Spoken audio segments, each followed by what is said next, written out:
A Bíblia em um ano. Uma experiência de encontro com Jesus Cristo, a Palavra de Deus.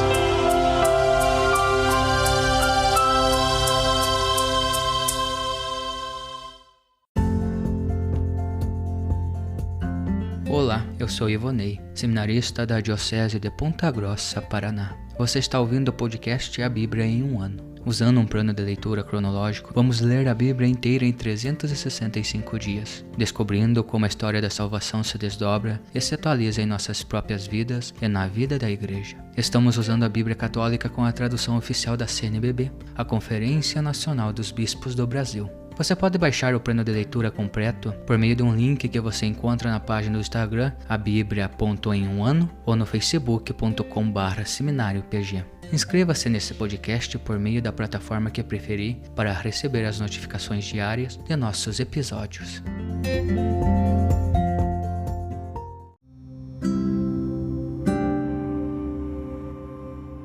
Olá, eu sou o Padre Joel Nalepa, da Diocese de Ponta Grossa, no Paraná. Antes de iniciarmos a leitura e a escuta dos textos bíblicos propostos para hoje, vamos pedir que o Espírito Santo ilumine nossa mente e nosso coração para que a palavra de Deus frutifique em nossas vidas. Em nome do Pai, do Filho e do Espírito Santo. Amém. Vindo Espírito Santo, enchei os corações dos vossos fiéis e acendei neles o fogo do vosso amor. Enviai o vosso Espírito, e tudo será criado, e renovareis a face da terra. Oremos. Ó Deus, que instruístes os corações dos vossos fiéis com a luz do Espírito Santo, fazei que apreciemos retamente todas as coisas, segundo o mesmo Espírito, e gozemos sempre de sua consolação. Por Cristo nosso Senhor.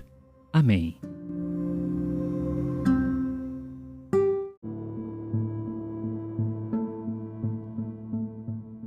Hoje, o dia 165 de nosso podcast.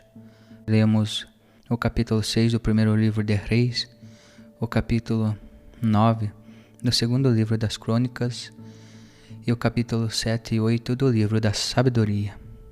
Primeiro livro de Reis, capítulo 6.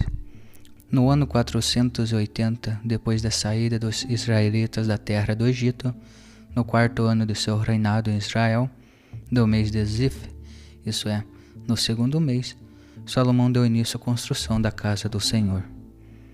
O templo que o rei Salomão construiu para o Senhor tinha 60 côvados de comprimento, 20 de largura e 30 de altura. O pórtico diante da sala maior do templo tinha uma extensão de 20 côvados, correspondendo à largura do templo, e avançava 10 côvados no sentido do comprimento. Fez no templo janelas com molduras e grades. Contra a parede do templo, construiu uma galeria, em torno das paredes da sala maior e da câmara sagrada, criando andares laterais ao redor. Embaixo, a galeria tinha 5 côvados de largura, no meio 6, e no terceiro andar 7, pois fizeram recuos no muro que rodeava o templo, para que as trevas não perfurassem os muros. Para construir o templo usavam-se pedras de talhe totalmente prontas, de modo que, durante a construção, não se ouvia no templo nenhum barulho de martelo, de machado ou de qualquer ferramenta. No lado direito do templo estava a porta do andar lateral inferior, e por escadas subia-se ao andar no meio, e daí ao terceiro. Ao concluir a construção do templo, Salomão o cobriu com um teto de cedro. Cada uma das galerias em redor do templo tinha 5 côvados de altura e era unida ao templo por traves de cedro. Então veio a Salomão a palavra do Senhor: por causa desta casa que estás construindo, se andares segundo meus preceitos, observares minhas normas e guardares todos os meus mandamentos no teu caminho, cumprirei a promessa que fiz a Davi teu pai. Habitarei no meio dos israelitas e não abandonarei o meu povo Israel. Assim, Salomão concluiu a construção do templo. Ele revestiu por dentro as paredes com tábuas de cedro, desde o assoalho até as traves do teto. Revestiu por dentro com madeira e cobriu o assoalho com tábuas de cipreste. Cobriu ainda com tábuas de cedro do pavimento até o teto, os últimos 20 côvados do templo, onde ele fez uma câmara sagrada, o Santo dos Santos. Na frente havia a sala maior, que media 40 côvados. O revestimento de cedro no interior do templo estava entalhado de frutos e flores. Era tudo cedro, não se via pedra nenhuma. Ele instalou ao interior do templo uma câmara sagrada para ali abrigar a Arca da Aliança. A câmara sagrada tinha 20 côvados de comprimento, 20 de largura e 20 de altura. Ele a revestiu de ouro puríssimo e revestiu também o altar de cedro instalado à frente. Salomão revestiu o templo por dentro com ouro puríssimo e por correntes de ouro na frente da câmara sagrada que ele havia revestido de ouro. Nada havia no templo que não estivesse revestido de ouro. Também o altar diante da câmara sagrada era todo revestido de ouro. Na câmara sagrada, Salomão instalou 2 querubins de madeira de oliveira, com 10 côvados de altura cada um. Uma asa de cada querubim media 5 côvados, e a outra também. Eram 10 côvados da ponta de uma asa até a ponta da outra. O segundo querubim tinha igualmente uma envergadura de 10 côvados. Os dois tinham iguais tamanho e forma. O primeiro querubim tinha 10 côvados de altura, e da mesma forma o segundo. Instalou os querubins no interior do templo, ao fundo, com as asas estendidas, de modo que a asa exterior de um querubim tocava em uma das paredes, e do segundo na parede oposta. As asas interiores tocavam-se no cedro. Salomão revestiu os querubins de ouro. Mandou também esculpir em todas as paredes ao redor do templo, por dentro e por fora, entalhes de querubins, palmeiras e flores abertas. Também revestiu de ouro o assoalho do templo, por dentro e por fora. Para a entrada da câmara sagrada fez portas de madeira de oliveira, com marcos de 5 molduras.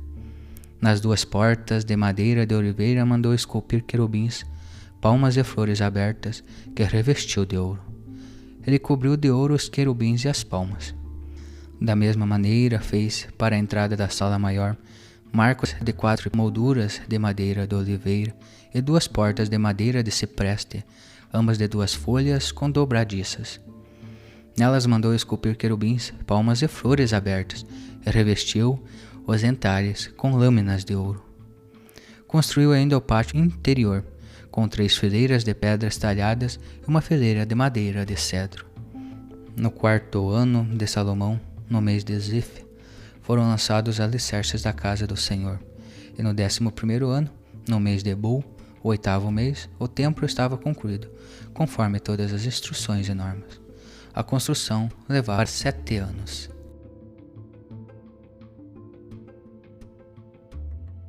Capítulo 9, segundo livro de Crônicas. Quando a rainha de Sabá ouviu da fama de Salomão, foi testá-lo com enigmas. Chegou a Jerusalém com enorme comitiva, com camelos carregados de aromas e ouro em quantidade e pedras preciosas. Apresentou-se ao rei Salomão, expôs-lhe todas as questões que tinha no coração.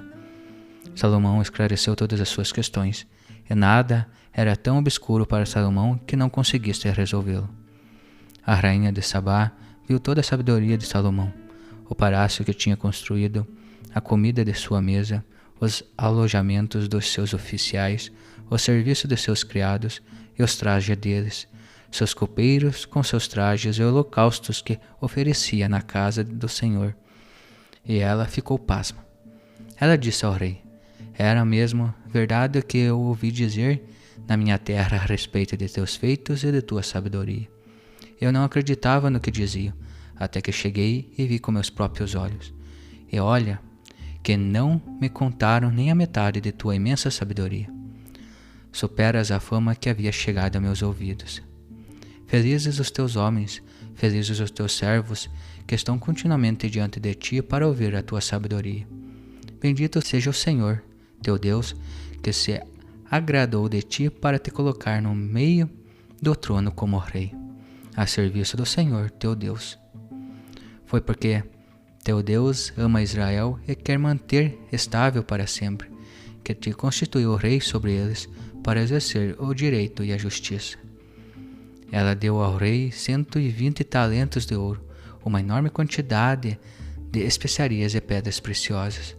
Nunca houve especiarias tais como as que a rainha de Sabá deu ao rei Salomão. Também os servos de Irã e de Salomão, que foram buscar ouro em Ofir, trouxeram madeira de pinho e pedras preciosas. Com essa madeira de pinho, o rei fez pisos para a casa do Senhor e para o palácio real, e cítaras e harpas para os cantores. Iguais a essas nunca se viram na terra de Judá. O rei Salomão deu à rainha de Sabá tudo o que ela quis e pediu, muito mais do que ela tinha trazido ao rei. Então ela foi, com seus servos, de volta para sua terra.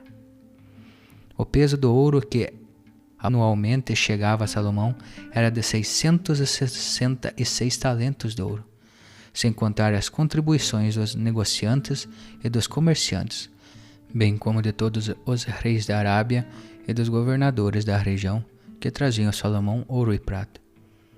O rei Salomão fez 200 escudos de ouro batido, aplicando em cada escudo 600 ciclos de ouro batido.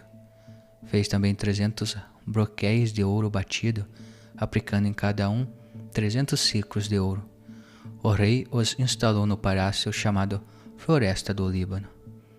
O rei fez também um grande trono de marfim e o revestiu de ouro puro. O trono tinha 6 degraus para subir e um estrado de ouro. Havia braços de cada lado do assento e, junto aos braços, 2 leões. Outros 12 leões estavam postos em ambos os lados, nos 6 degraus. Coisa igual jamais foi feita para reinado algum. Todas as taças de bebê do rei Salomão eram de ouro, e todos os utensílios da casa da floresta do Líbano eram de ouro puríssimo. No templo de Salomão, a prata não tinha cotação. Com efeito, os navios do rei iam a Tarsis com servos de Irã. A cada 3 anos, os navios de Tarsis chegavam carregados de ouro, prata, marfim, macacos e pavões. O rei Salomão superou todos os reis da terra em riqueza e sabedoria. Todos os reis da terra desejavam chegar à presença de Salomão para ouvir a sabedoria que Deus lhe pusera no coração. E cada um trazia seu presente, objetos de prata e de ouro, roupas, armas e especiarias, cavalos e mulas, ano após ano. Salomão tinha 4.000 cocheiras para cavalos e carros e 12.000 cavaleiros, que estacionou nas cidades da guarnição da cavalaria e junto do rei em Jerusalém. Dominava sobre todos os reis, desde o rio Eufrates até o território dos filisteus e as fronteiras do Egito. O rei fez que em Jerusalém a prata fosse tão comum como as pedras, e os cedros tão abundantes como os sicômoros da planície. E importavam-se para Salomão cavalos do Egito e de todas as outras regiões.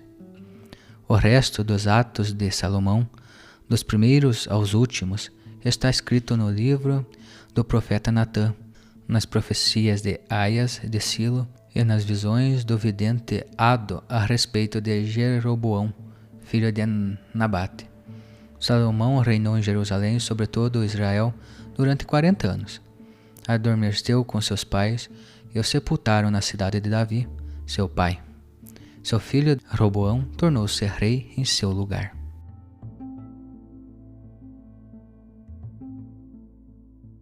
Capítulo 7 do Livro da Sabedoria. Também eu sou mortal, igual a todos, do gênero daquele ser terreno que por primeiro foi feito. Formado em carne, no seio de minha mãe, durante 10 meses, tomei consistência em seu sangue, por força do sêmen viril e do prazer que acompanha o sono. Também eu, quando nasci, respirei o ar comum, e ao cair na terra, que tudo recebe de modo igual. Estreei minha voz chorando, igual a todos. Envolto em faixas, fui criado entre cuidados, nenhum rei começou a existência de outra maneira. Para todos é uma só a entrada na vida e uma só a saída. Por isso desejei e foi-me dado o bom senso, supliquei e veio a mim o espírito da sabedoria. Eu a preferi a reinos e tronos. Em comparação com ela, julguei sem valor as riquezas. A ela não igualei nenhuma pedra preciosa. pois a seu lado todo ouro é um punhado de areia, e diante dela a prata será avaliada como lodo. Amei-a mais que a saúde e a beleza, e quis possuí-la mais do que a luz, pois o seu esplendor é inextinguível. Todos os bens me vieram junto com ela, pois uma riqueza incalculável está em suas mãos. E alegrei-me com todos esses bens, pois é a sabedoria que os precede, apesar de eu ignorar que ela é mãe de todos eles. Aprendi-a sem falsidade e reparto-a sem inveja. Não escondo suas riquezas. Ela é um tesouro inesgotável para a humanidade. Os que adquirem estão preparados para a amizade com Deus, porque, recomendados pelos dons da instrução, Deus me conceda falar segundo o seu desejo e ter pensamentos dignos dos dons que recebi, pois Ele é o guia da sabedoria, e é também quem corrige os sábios. Em suas mãos estamos nós e as nossas palavras, assim como toda a sabedoria e a habilidade. Ele me deu um conhecimento exato de tudo que existe, para eu entender a estrutura do mundo e as propriedades dos elementos. O começo, o meio e o fim dos tempos, a alteração dos solstícios, as mudanças das estações, os ciclos do ano e a posição das estrelas, a natureza dos animais e a fúria das feras, a força dos espíritos e os pensamentos humanos, a variedade das plantas e as propriedades das raízes. Aprendi tudo o que está oculto e tudo o que se vê, pois a sabedoria, artífice de todas as coisas, me ensinou.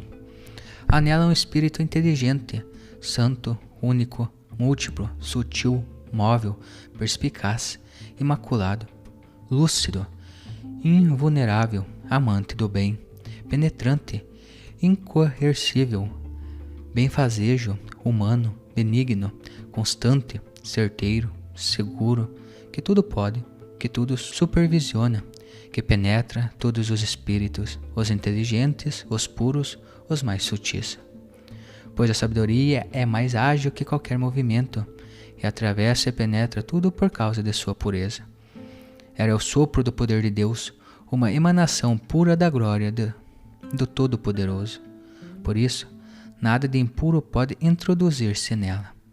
Era reflexo da luz eterna, espelho sem mancha do poder de Deus, imagem da sua bondade. Embora sendo uma só, tudo pode, permanecendo imutável, renova tudo e comunicando-se às almas santas através das gerações. Forma os amigos de Deus e os profetas, pois Deus ama tão somente aquele que convive com a sabedoria. De fato, ele é mais bela que o sol e supera todas as constelações. Comparando a luz, era mais brilhante, pois a luz sucede à noite, ao passo que, contra a sabedoria, o mal não prevalece. Capítulo 8 do Livro da Sabedoria. Ela se estende com vigor de uma extremidade à outra, e com suavidade governa todas as coisas. Eu a amei e busquei desde a juventude, e a pretendi como esposa, apaixonada pela sua beleza. A sua convivência com Deus realça sua nobre origem, pois o Senhor de todas as coisas a amou. Conhecedora da ciência de Deus, é ela quem seleciona as suas obras. Se a riqueza é um bem desejável na vida, que há de mais rico do que a sabedoria, que realiza todas as coisas? Se é o bom senso que age eficazmente, quem mais que a sabedoria é artífice de todas essas coisas que existem? E se alguém ama a justiça, saiba que as virtudes são frutos da sabedoria. Ela ensina a temperança e a prudência, a justiça e a fortaleza, que são os bens mais úteis na vida. Se alguém deseja uma vasta experiência, ela conhece o passado e entrevê o futuro. Conhece a sutileza das palavras e as soluções dos enigmas. Vê de antemão os sinais e prodígios e os acontecimentos das circunstâncias e dos tempos. Decide, pois, tomá-la por companheira de minha vida, sabendo que me seria conselheira para o bem, e conforto nas preocupações e na tristeza. Por causa dela serei louvado ante as multidões, e apesar de jovem, serei honrado pelos anciãos. Nos julgamentos reconhecerão minha perspicácia, e provocarei a admiração dos poderosos. Se eu me calar, ficarão esperando por mim, e se eu falar, hão de prestar atenção. Se eu prolongar minhas palavras, porão a mão sobre a boca. Por causa dela alcançarei a imortalidade, e deixarei lembrança eterna aos que vieram depois de mim.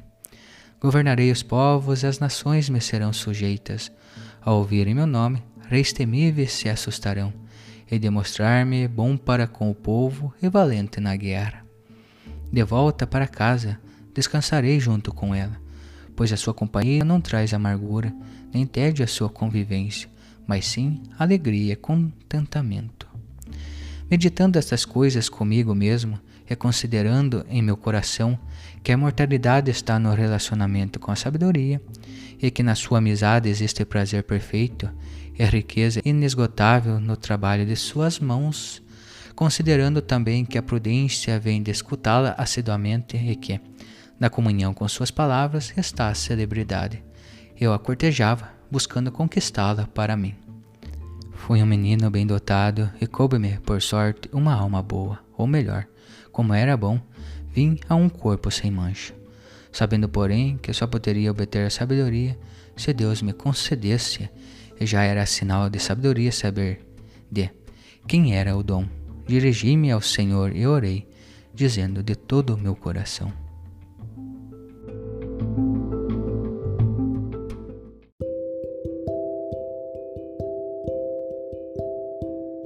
Olá, eu sou o Padre Wilson, da Diocese de Ponta Grossa, no Paraná.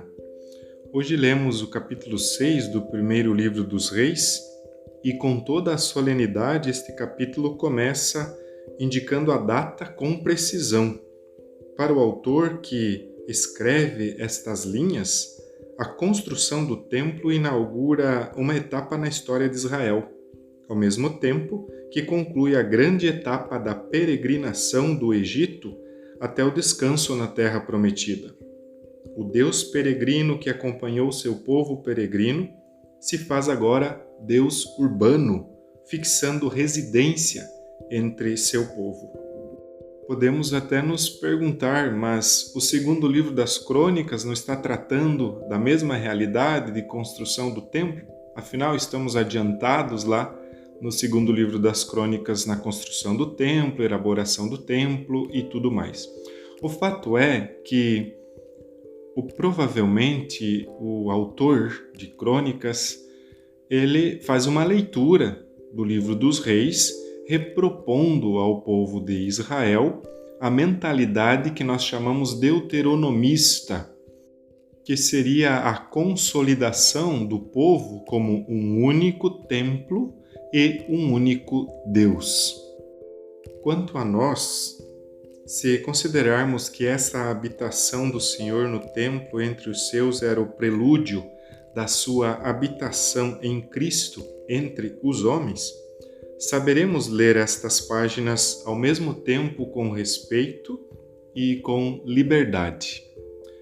Pois bem, vemos que Salomão adorna o templo com as melhores especiarias. Bem, meu irmão, minha irmã, também eu, você, o que oferecemos a Deus? É sempre o melhor? E o que seria o melhor a oferecer a Deus? Se Jesus é o nosso templo, com ele nós aprendemos que Deus mesmo oferece a própria vida a nós.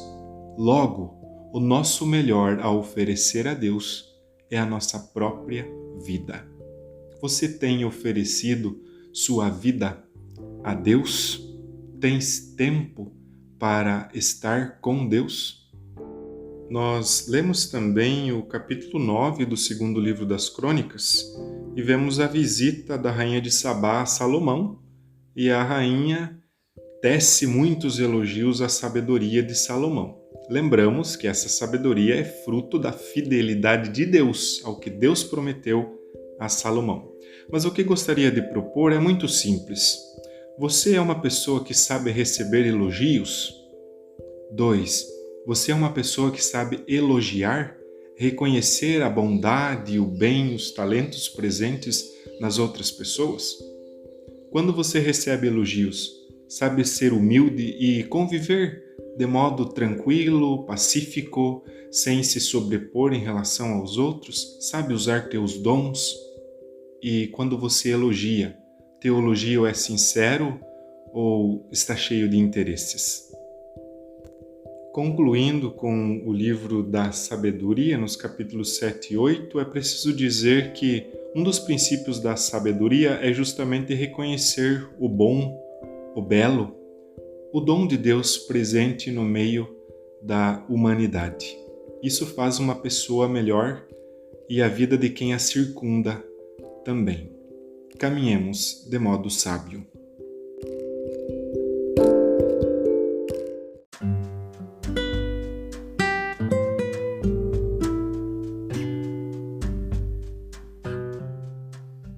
Queridos irmãos e irmãs, que possamos exclamar com São Pedro, a quem iremos, Senhor, Tu tens palavras de vida eterna, e que a cada dia, após a escuta atenta da palavra, possamos renovar a nossa opção por Cristo e pelos frutos de eternidade que Sua palavra nos oferece.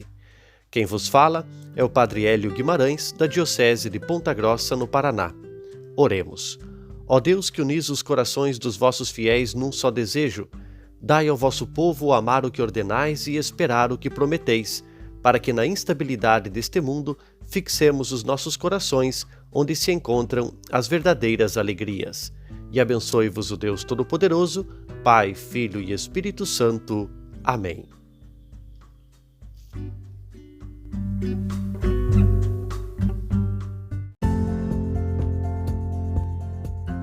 Você acaba de ouvir mais um episódio do podcast A Bíblia em um Ano.